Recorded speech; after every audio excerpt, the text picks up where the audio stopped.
All right, so I'm live here with an O'Reilly author, Addie, who recently wrote the book Scaling Machine Learning with Spark, correct?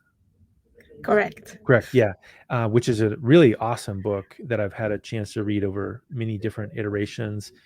Maybe you can introduce yourself and say a little bit about your background and why you wrote the book. Yeah, for sure. First of all, thank you so much, Noah, for having me, and thank you so much for all the valuable feedback and insights while writing the book. I always say it takes a community to write a good book.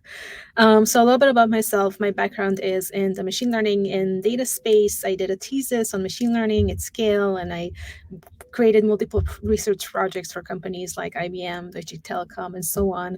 And then at some point, I realized that data is really important. And so I moved all the way to the other side to build big data systems, big data infrastructure. And I really enjoyed that. And then this is when I discovered kind of like the difference between building a data system on-prem versus the cloud and the Hadoop world, and leveraging well, back in the days when I did my research, it was mostly Mahout that we used with Hadoop, and then moving into from from MapReduce into the Spark world was definitely a fun experience and a fun migration. Yeah, I guess all the way to today. So today I'm leading the DevX team as part of Treeverse. We're building LakeFS, is a data version control tool for your data lake. It's an open source. You're most welcome to come out and try it. It has also a lot of good use cases in the machine learning world, but maybe we'll talk about it a little bit later as we go. Yeah, that's a great background for the book you wrote. It's obvious that you have deep expertise in reading the book. So if I would say, just to briefly talk about that, that what I liked about the way you wrote the book is that it not only covers the technology, and gets into Spark, but it also dove into the theory. And so sometimes it's hard for someone to talk about the the technical aspects of a technology, like here's how you do it, plus actually the theory. But in many ways, I think I can't think of a book that has got a more well-rounded, really summary of the ecosystem around Spark for machine learning. I haven't read one. So I think if people are interested in using Spark, Databricks, doing ML ops with those technologies, I think it's a very good read. Thank you so much. Yeah, the goal was, when I start ideation of the book together with O'Reilly, it was around what can we bring to the table that will help people build their new systems, understanding that tools change or ecosystem change, yet a lot of the fundamentals are kind of staying the same. And so while the book is very technical, it speaks about ecosystem of tools and what is available for us to do kind of end-to-end machine learning. It was also very important for me to capture the conceptual pieces of architecture, of why these exist, how do we connect all the things, what is kind of like the underlying principles of these tools, in order for people to learn and also advance, if they need to advance to new ecosystem or new tools is coming up, they'll have it kind of set up in their mind, kind of a system thinking through, oh, I need so and so. These are kind of like the criteria. I know these tools give me that. What are the other tools gives me? So it helps us build better decision-making systems also when we are introducing new tools, and also give us a high-level understanding, the conceptual understanding of what does it take to build an end-to-end system with practical examples of the tools that we know that exist today, and definitely took over the industry. Spark is the most used generic analytics tool in the world. So a lot of people probably already either worked with it or someone in their office or in their work is using it in some constellation, which makes it very applicable for a lot of us to kind of tap into it and say, it's already here. Someone already spinning a cluster. It's already part of our production. What are the next thing that we can do with it? How can we take it to the next level and really build a machine learning system that we want to build, given existing tools Yeah, I mean, it's a very good point. Like the, you know, one of the analogies I've been trying to do a lot is talk about the car industry and the software industry because it feels very similar.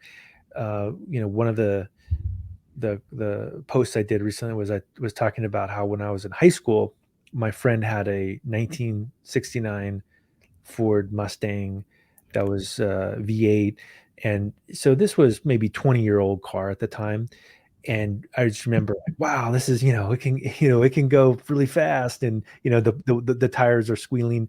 I remember he was always really poor though because he was just constantly burning gas. I mean, like when you accelerate, it's like five miles to the gallon, and then if you look at some of the changes in the industry, I mean, then they had the 1970s had the crisis for oil, so then cars got smaller, and then the cars started to shift to different like hybrid models, and then there's like electric models now, and like I have a BMW i3, which is kind of a interesting car because it has 120 miles of electric range, which is for most of the time is good enough for me, but it also has 2 gallons of gas to give it a little bit more, so it can go like another 100 miles.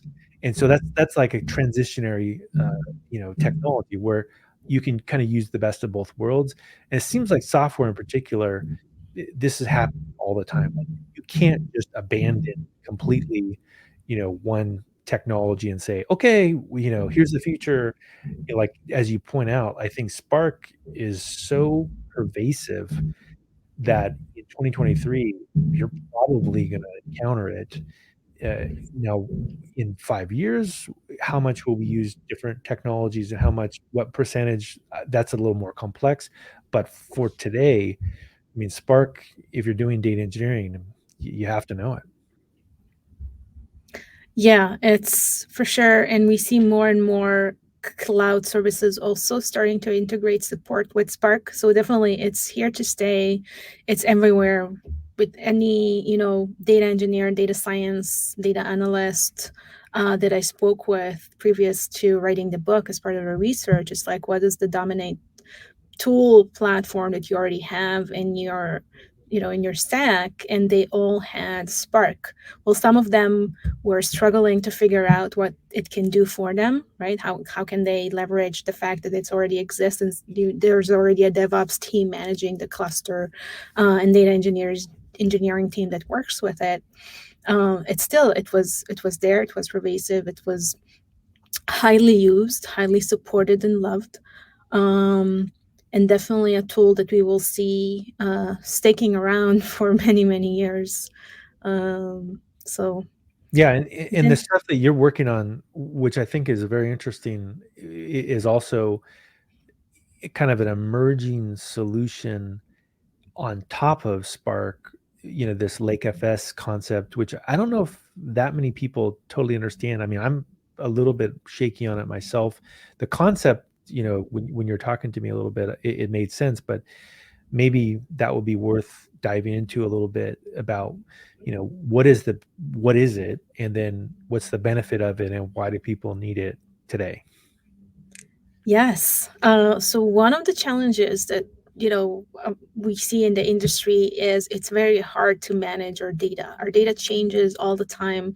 In the past, we used to think that our data is immutable, and then we realized that our data is actually transient. It's mutable. It changes. We go back. We update it.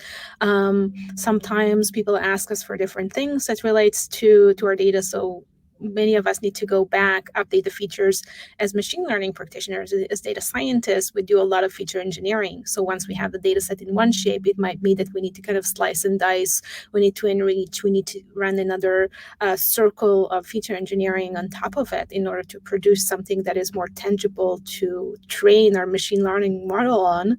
And so we create a lot of different versions of our data, which are deep copy that can be very expensive for us to create, very expensive for us to maintain, and very hard sometimes to collaborate because of the different systems that we leverage. For example, if we're using S3, if you looked into S3, their interface is not amazing. It works. Everyone are using it in the world. Everyone who use AWS are using it because it's kind of like the backbone. Everyone needs storage.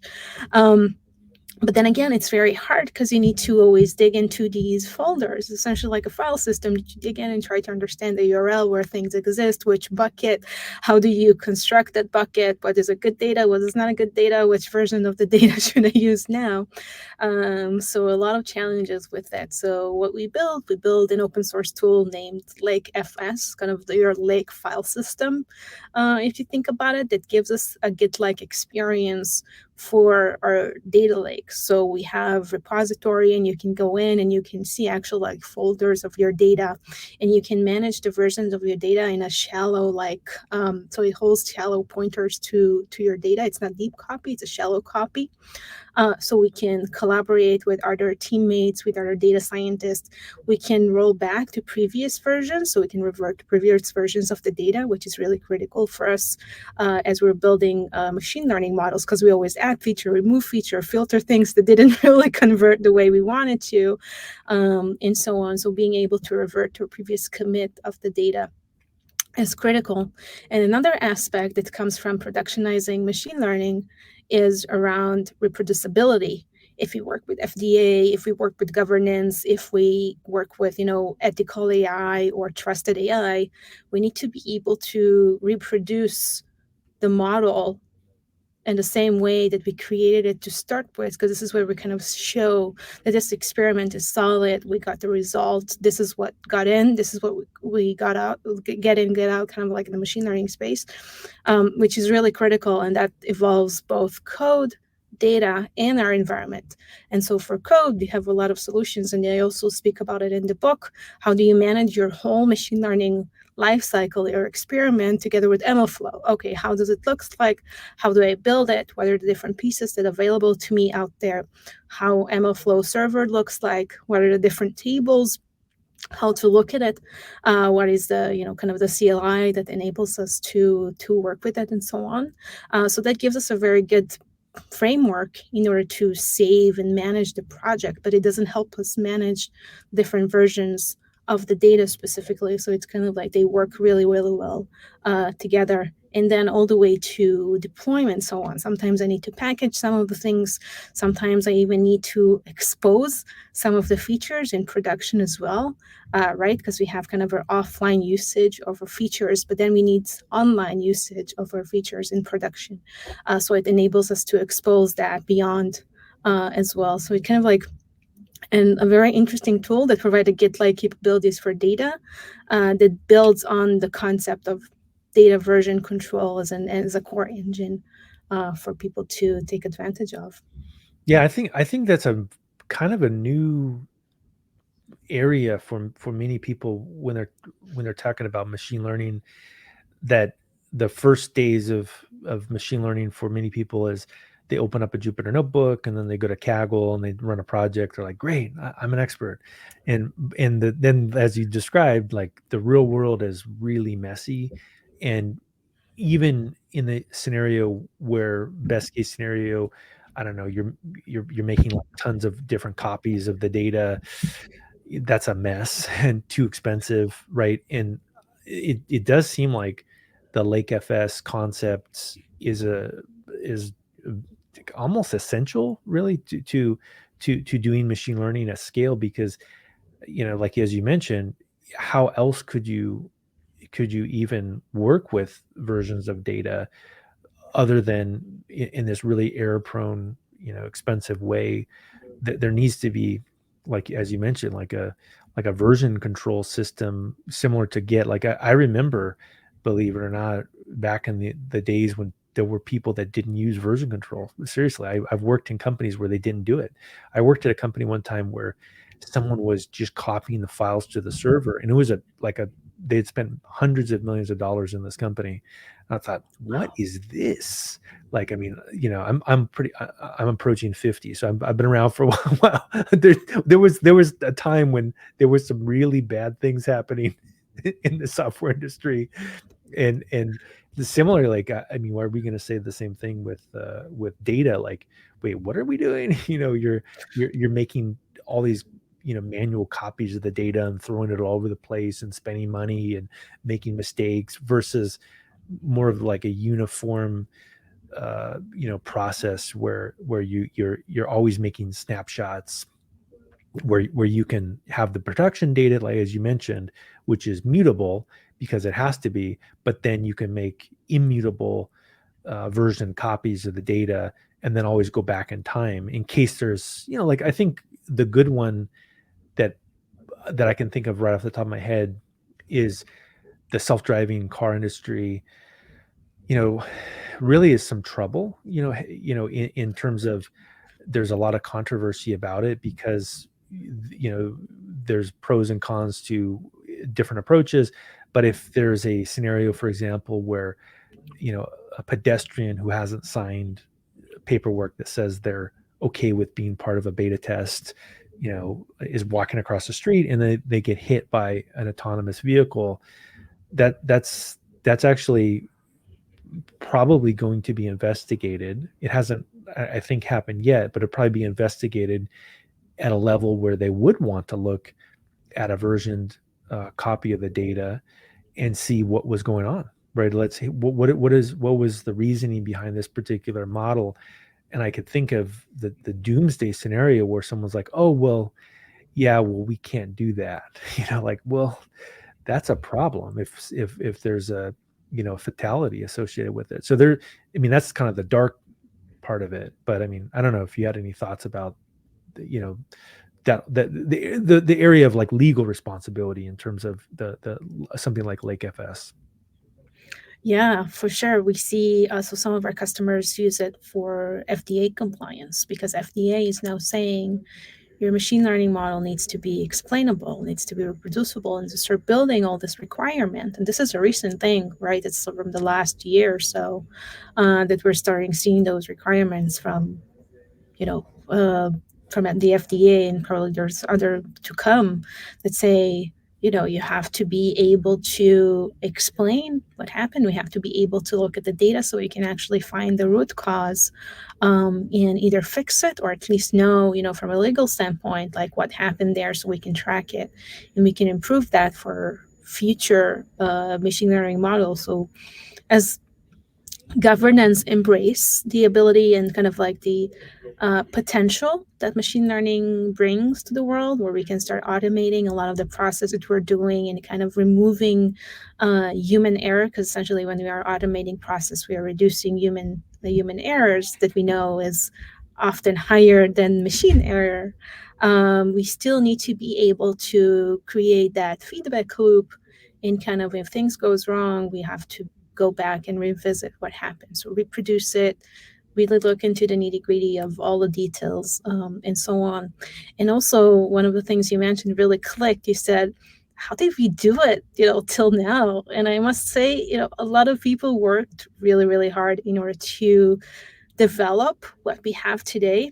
And now we're kind of unlocking this new chapter in the machine learning space, and kind of embracing a lot of practices that are available for us in software engineering, like Git, right? This is a source version control. And now we're bringing it into the machine learning and data space, saying now we have a data version control. We learned, we know, we understand. A lot of great people build great tools where how about we'll leverage that for the MLOps space and build the tools in order to develop fantastic machine learning application, and really unlock the next chapter of our generation potentially. Yeah, I feel like we're, MLOps is such an interesting space because I don't believe that there's like some perfect solution right now. That there's a lot of companies selling MLOps solutions, but as you mentioned, like you just brought up a killer use case, which is, well, wait a second, are you versioning your data, right? Well, who's doing that? I'm sure there's people that are doing it, but like how many people are doing that, right? And then if you start to dig into other parts of it, like, well, how do you develop the model? Well, we use Jupyter notebooks. Oh, well, how do you test those? Oh, well, we just hope they work. Oh, okay, that's interesting. Like, well, how do you do a binary deploy? Well, oh, well, we don't do that. We don't need that. Really? Well, what if you like? I know that you're interested in TinyML. like I am, like why can't you fully automate, the deployment? That could be an interesting, next thing to discuss a little bit, is like, I think you mentioned that you had, not in this particular session, but you had brought this up a little bit about the concept of building these testing tools that are Go based. That I think that would be a great thing to discuss a little bit, if you have some time for that. Yes, one of the challenges is around developing trust in the logic that we create, right? If it's machine learning or analytics or any type of processing that we do on top of data that kind of has the data source and kind of orchestrator. In the machine learning, we use different orchestrators. There's Kubeflow, there's Argo, there's no Kubeflow, Airflow, and so on. Sorry. We understand that we're building these building blocks at the end of the day. So it's not only about this one Jupyter notebook, it's actually we are sequencing a bunch of operations that end up being kind of a machine learning pipeline of the training phase. So we're doing all the training, the cleaning, the feature extraction, and so on. And then when we're happy with the result, we validate it, right? We do some validation. We're happy with the result. We're bringing it up to the staging environment where we can test it in an environment that feels and looks like production. So we can actually develop the trust that we need and kind of know that it's good, it has good accuracy, it's what it endures the all the challenging data drift, model drift, and so on that production might bring. And this is where it's very, very hard for us to do the testing, because during the development of the model itself, what we do, we use batch data, stale data. We took it out of the system. We either mirror production or we copied some data from production into an environment where we can do all these developments. We build this Jupyter notebooks. Great. We got some output. We dropped it into a package. We put it on Git, right, in our GitHub and somewhere. That's fantastic. And then in our staging environment, we have to be able to test it on fresh data, that it's still up to date, especially with data drift. It kind of changed, means the way my data behaves in production can change. And so I want to be able to test it on data that is close to production as possible, even better if I can test it on production environment. But I am afraid of testing things on production environments. It's scary. It means I can lose data, I can get bad results, and so on. And so being able to create isolated environment that mirrors or kind of do a shallow copy of my production data, so I can run those testing on real production data without harming my production data, is really valuable, because then I can develop that trust. I can develop the confidence in the system that I just created and see kind of an end-to-end how would it looks like in production without doing the heavy copying or mirroring of the data. And there's also PII aspect to it, because if I'm doing a deep copy of my production data, or especially some data scientists will download production data to their machines, that can be a problem in terms of legal, right? Because someone needs to track it, someone needs to delete it, someone needs to make sure there are permissions to actually take a look into this data. And having that system in place that enables us to create isolated environment for staging or even for developments, if we're working with PII, is really, really critical, because then we have one person who controls the policies around the data. No one is downloading data to their laptops anymore. So we are controlling the PII aspects, and we also enabling people to run this whole operations on a large scale of data so they can get a more accurate result and hopefully more statistically significant result as well, because they're running on actual real data that comes into the system. So this is one aspect of it. And I think another aspect is related to testing. And like you mentioned, if I have my Jupyter notebook and this is what produced my code, how do I do unit testing? How do I do end-to-end testing? Integration testing. It's like a How do whole you new even world of Yeah, how do you even lint your code? How do you even make sure that it essentially compiles? You have no you So somebody could give you a Jupyter notebook, and it could have bugs because they built a model with it and then accidentally changed something because someone interrupted them. They're like tapped them on the shoulder, and then they have a bunch of like non-executable code, and then they checked it in. And with Python, there's no way. You have no, I mean, there's no there's no concept of compiled code. Yeah, someone changed something in the environment, and it stopped working. It's a very interesting aspect and very interesting topic that as an industry we will have to start solving in order to streamline the whole work around machine learning. Everyone wants to do machine learning. Everyone wants understand that there is untapped potential for the business, right? Because it's also being driven from a business side. And there's a huge potential and kind of a business goal that we want to drive. We're doing tailor-made solutions, autonomous driving, and so on. Yet we still there's like the nitty-gritty parts of technicalities, like, oh, how do I actually test it? Which Yeah, are I very, think I very think interesting. you raised a bunch of really good points about the idea of, the risk if of downloading the data to your laptop. There, it's not theoretical. I mean, there's so many hacks that have happened. It's almost, you can bet on it that there's going to be some data breach with, PII, released somewhere. So that if you almost assume that that's going to happen, you eventually want to make it so it's not possible to move the data. And that's a very interesting use case for the Lake FS. And then also the idea of, which is really classic DevOps, which, or classic systems administration, is that you have to have environments that are identical or almost identical, so that you reduce errors, and you don't want humans going through and making mistakes. I mean, that's a classic. In the 90s, I remember people were doing, systems administration where they were trying to make things fully automated. So I think that's a big, you know hole, I think, in ML ops right now, that needs to be addressed. And it is very interesting that's one of the things you're bringing up. The other one I think that is a big hole in ML ops, as you mentioned, is the Jupyter workflow, which, on one hand, obviously it's a useful tool. I mean, it's great to be able to chart things and, use little quick experiments.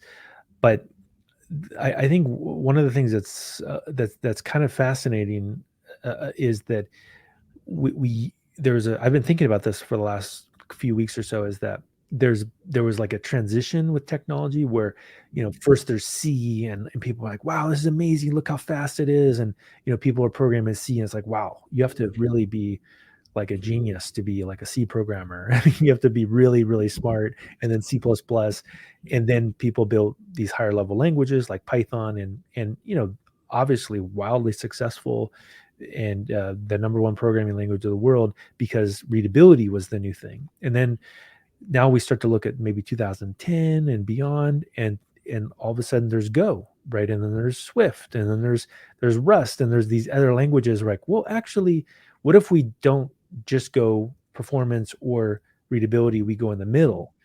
And what is interesting about these new tools, like the LLM based tools like Copilot, is that what I think is going to happen is that some of these newer languages are going to be more adopted, because people realize, like, wait, I think I just read something that said 60% of Java code that's being written in Visual Studio Code with Copilot enabled is written by Copilot. And that's just not even within a year. So, these compiled languages, which are much safer and much more performant, it does seem like that will take a hold of some of the problems with someone going, well, Python's so easy.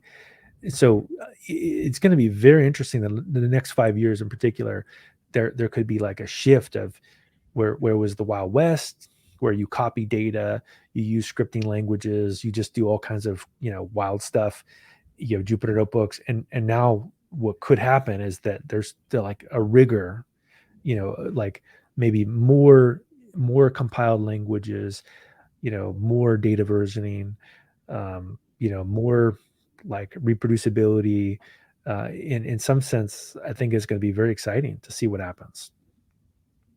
Yeah, it's always interesting to look at the performance versus readability of things. And also, like you mentioned, the LLM tools that are now available for us to take advantage. I always say it's much faster to review something that already exists and kind of fix the little things than write it from scratch. And so you mentioned Java with 60%. This is an amazing metric, and also speaks a lot to how Java is built and how, there's a lot of boilerplates within Java.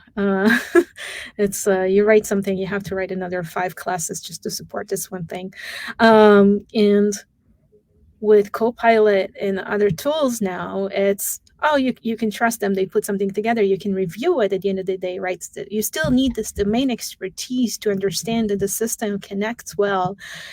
But now you're more of kind of like the architect of the system, the architect of the code. That different tools, automated or humans, created these different snippets the different snippets, and now you're putting them together to make sure everything really fits and gives you the result that you're looking for, which is very, very interesting. I will say all these amazing tools were trained on large scale data. So I know there is in the industry, there was a big conversation around, do we really need to train machine learning models on a large scale of data, or do we just need good data? And then the question is, what would be a good data that is significant enough in order to produce highly significant, highly accurate model? And then we see all these streams of new tools like Copilot, ChatGPT. They were just saying, instead of trying to find significant data and kind of build the whole statistical models around extracting significant data out of my data set so I can train it on a smaller scale of data, how about we'll just train it, we'll use scalable machine learning and train it with tools that has distributed engines. And it's an easier problem to solve, still hard, but easier problem to solve than trying to find significant data and hope to build a good model. So all in all, very, very interesting generative AI world that we're tapping into. Yeah, I find it interesting that, like you mentioned, you start with machine learning, and we now have these tools that, in my opinion, I probably am 5 or 10 times more productive with Copilot. That, but then what do I write? I write MLOps code, so I write machine learning code. So you have machine learning that helps me write machine learning. So then there's this feedback loop, right? Where then the more people that use these tools will in theory might write more libraries, write more systems that, and the human brain is often not great at understanding exponential growth. I'm curious how quick the world's going to change. I think very quick, because of the fact that we're able to use AI to create AI. Yeah, I say my opinion here is the domain expertise is critical.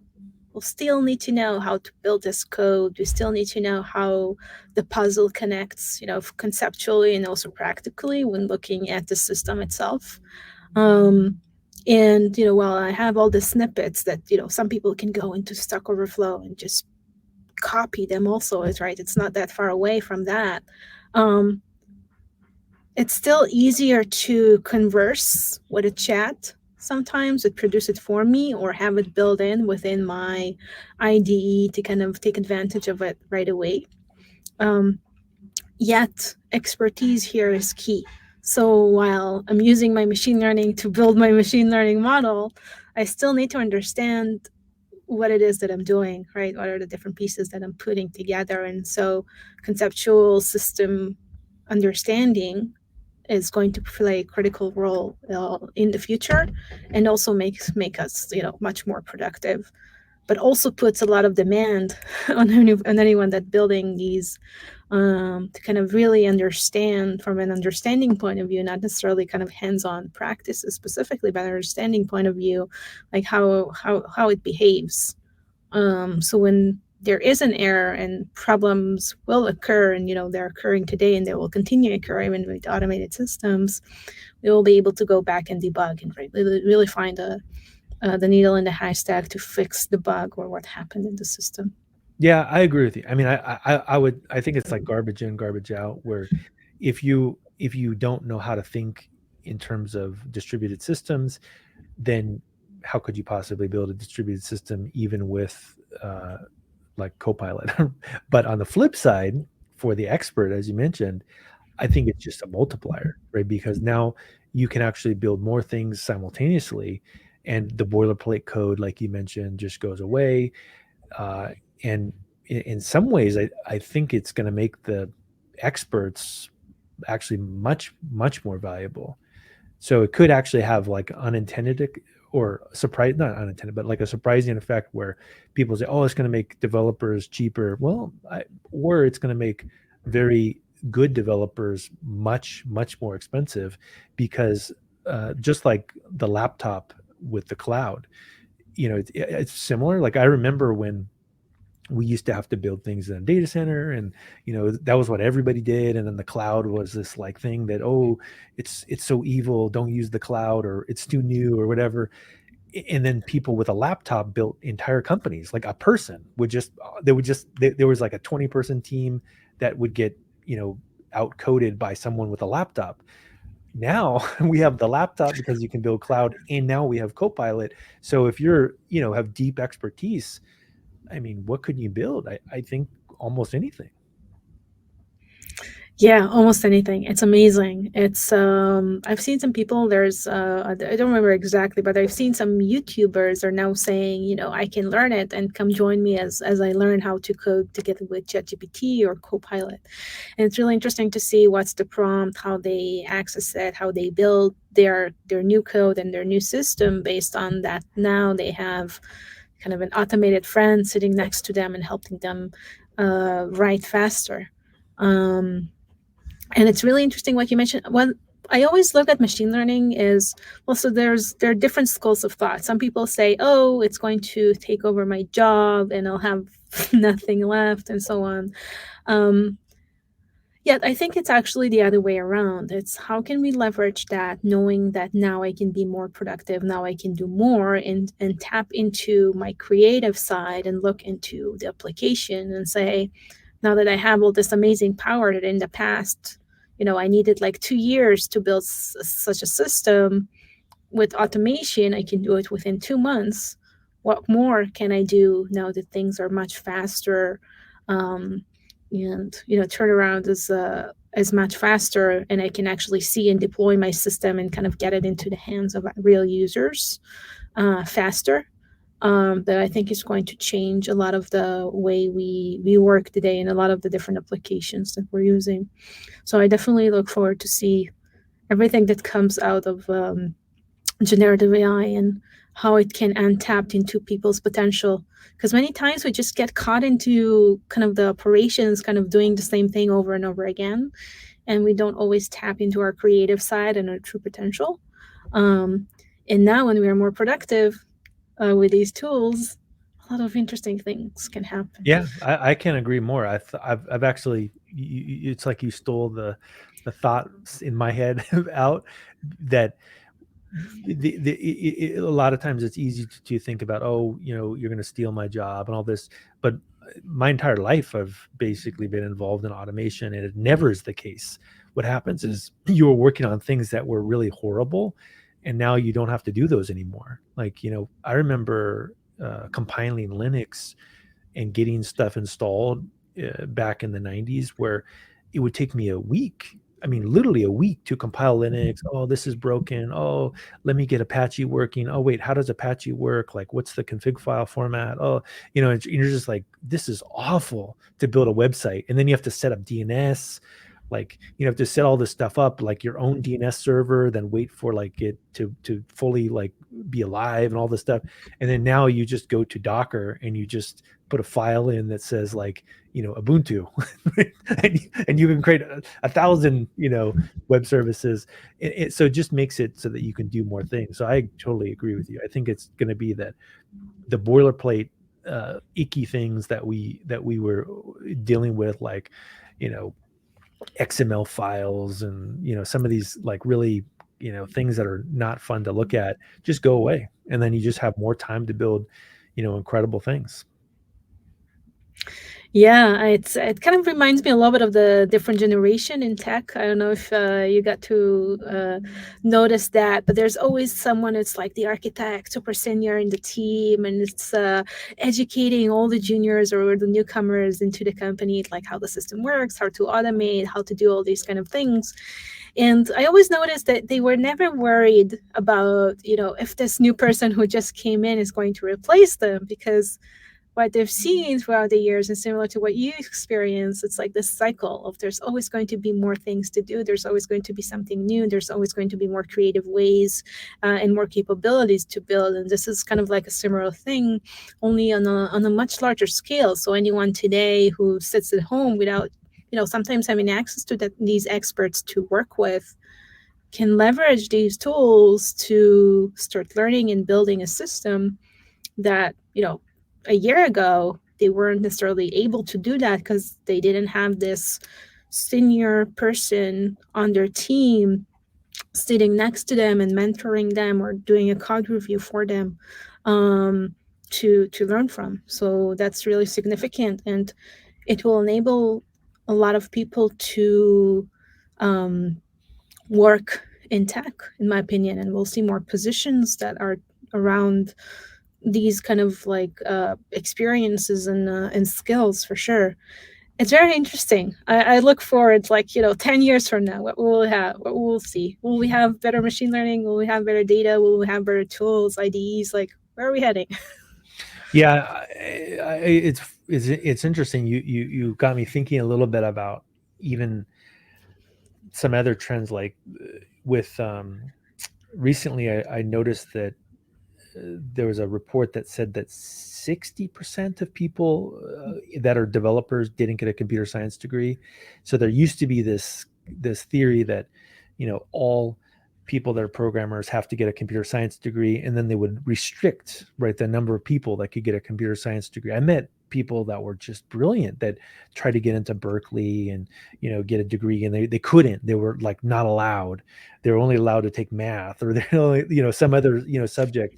And it's my kind of sad. I mean, that people really have a passion for, they want to learn IT or software development, and then there was like this artificial gate, and then the other part for that I experienced when I was learning to program was there was no source of information for programming, so you had to find someone who was an expert. And a lot of times the early people I encountered were not necessarily like super like friendly, like helpful people. Like a little bit of curmudgeons, and we're like, why are you asking me this? Like, I can't believe you don't know this.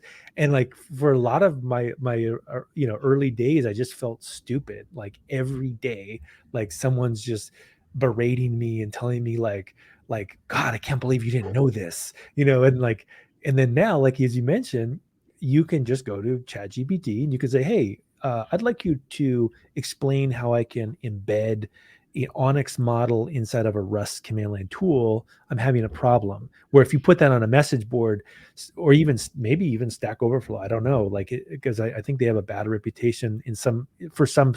Sometimes they have a bad reputation. Someone could say, "I can't believe you don't know how to put Onyx in Rust. That's an outrage," right? Even though it's super complicated and almost no one's doing it. And then you go to Chat GPT, and Chat GPT goes, "Oh yeah, just use this macro. Boom, there we go."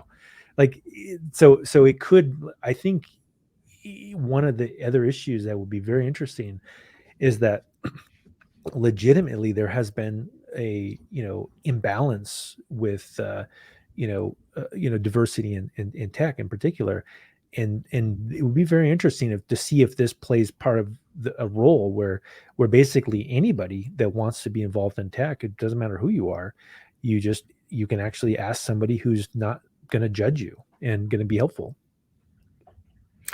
Yeah, it's definitely, and it's very interesting. And this is where I'm saying, like, understanding the concept, like even knowing what to ask, right? Asking ChatGPT to write me that embedded code or Rust code to embed my model within a CLI. I still need to know what to search for. And Mhm. I think this is where, you know, all the different content that people are producing and kind of creating awareness and all the books and courses are still valid. So kind of people can find the thread to know what to start looking for, um, is really, really critical. Because if I don't know what I don't know, right?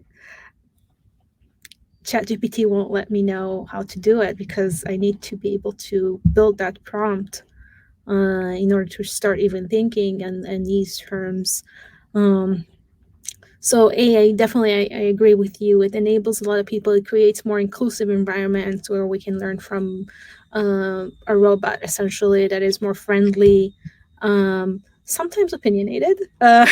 Being fully honest, sometimes opinionated, and we need to use our own understanding of the space to decide if it actually makes sense or not. Like if we can trust some of the information there, because it also, you know, it does expose some mistakes sometimes because of the how it was built, um and still be curious around consuming content and courses and books around this topic so we will know what to start looking for. I think that's a critical aspect. Yeah, I mean, I agree with you. I think the knowing the right questions to ask comes from reading, right? Or, trying something out. And there's no substitute for just failing, right? Like you try something, it doesn't work. Try something, it doesn't work. It's a very good point. I mean, I guess speaking of that, maybe another topic that we could discuss is something you were really interested in, and I'm interested in, is this tiny ML concept. Like what is your interest in this, and what are the things that you're thinking about doing? So I was thinking mostly on the application side because we can train. So it's one thing to train a machine learning model, and that's the other thing. How do you embed it into an applicative side of things? So you can train it on a large set of data. You get good accurate model, or you get whatever model that you were looking for with some significance, and then the model itself can be either big as well, or it can be tiny in terms of footprint and memory, and then you can embed it into other systems. And it kind of opens the door to how can we automate different things that we do. Like autonomous driving is one of them, right? There's a machine learning model embedded in a car, um, that communicates with the cloud. Depends on the architecture, but it does communicate with the cloud, exchange information, and so on. But then in order to be able to deploy it into smaller IoT things, we need to have a smaller footprint of the model as well. This is more like the engineering side or electrical engineering side. Like, how do we bring it to a small scale that still it can still do the things that we expect it to do? It can still make predictions and decisions. Yet, it fits within my tiny IoT. So I think it's an engineering problem that as an industry we'll have to think what will be the right algorithms in order to take the model that already kind of generifies the world, right? It makes decisions based on a set of rules and kind of even distill these rules down a bit more, saying we're either agreeing to a higher rate of error or we know how to save it in a way that it's more compressed. Um, Different angles about this world. I know it's still an evolving one, and I'm curious, you know, a what's the applicative side, right? So what's the motivation from a business side of view for a data scientist and so on, and also what the technology can do now that we know, you know, this is something that we want as an industry. Yeah, I think I think it's a very interesting area, and I taught a class that did edge-based machine learning for a few years, and it definitely opened my eyes up to the fact that it is a viable space, and that in particular you could think about almost any electronic device could have machine learning in it. Now it could just be like a thing. You always have some kind of machine learning. But what it does, to your point, like one of the engineering challenges and this is why I've kind of shifted a little bit of abandoning scripting languages, is that it does seem like performance does matter for Edge, and in particular, the deployment matters as well. So like if you can deploy a binary that's tiny, like I've been playing around with some Rust machine learning binaries where they're like 10 megabytes, or you could put like a really tiny model inside of a binary, and you could build it into a command line tool, so you can, as you mentioned before, like you can test out some kind of thing you're doing, maybe like a really simple computer vision prediction.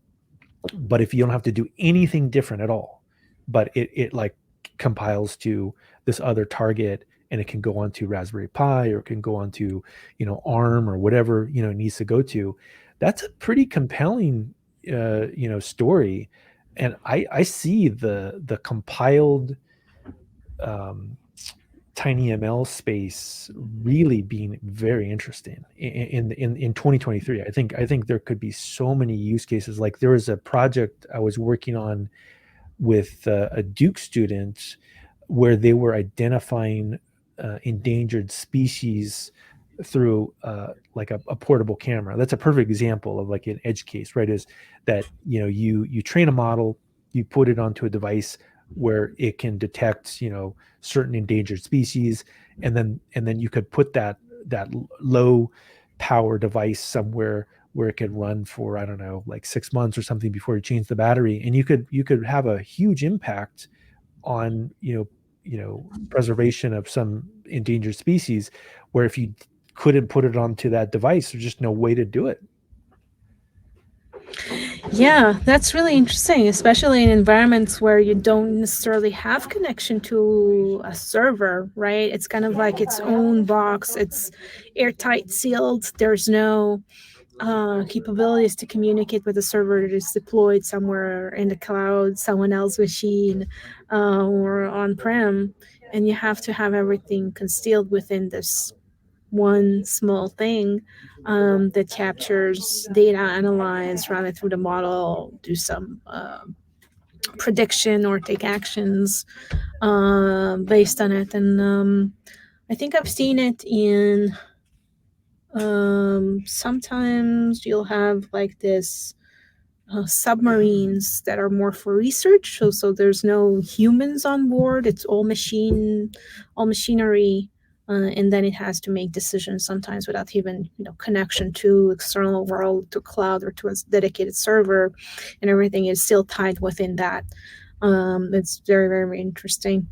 Um, yeah.